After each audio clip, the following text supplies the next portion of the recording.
புதுச்சேரியில் பிரபல நிறுவனம் பேரில் போலி மருந்துகள் தயார் செய்த தொழிற்சாலை மற்றும் குடோன்களில் இருந்து கோடிக்கணக்கான ரூபாய் மதிப்பிலான போலியான மற்றும் காலாவதியான மாத்திரைகளை சிபிசிஐடி போலீசார் பறிமுதல் செய்து தொழிற்சாலைக்கு சீல் வைத்தனர்.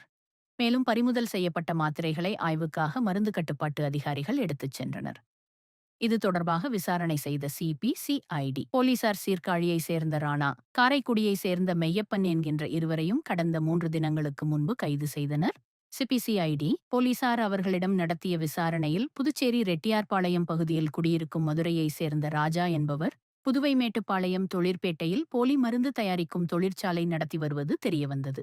இதனையடுத்து அங்கு போலீசார் சோதனை செய்ததில் பிரபல நிறுவனத்தின் பேரில் போலி மருந்துகள், அதனை தயாரிக்கும் இயந்திரங்கள் இருப்பதை கண்டுபிடித்தனர். மேலும் அங்கிருந்த மருந்துகளை பறிமுதல் செய்து டிஐஜி உத்தரவின் பேரில் மேலும் 4 குடோன்களுக்கு சீல் வைத்தனர். பல கோடி ரூபாய் மதிப்புள்ள இந்த மருந்துகளை தயாரித்த விவகாரத்தில் தொடர்புடைய 10க்கும் மேற்பட்டோர் தலைமறைவாக உள்ள நிலையில் அவர்களை கைது செய்ய சிபிசிஐடி போலீசார் நடவடிக்கை எடுத்து வருகின்றனர்.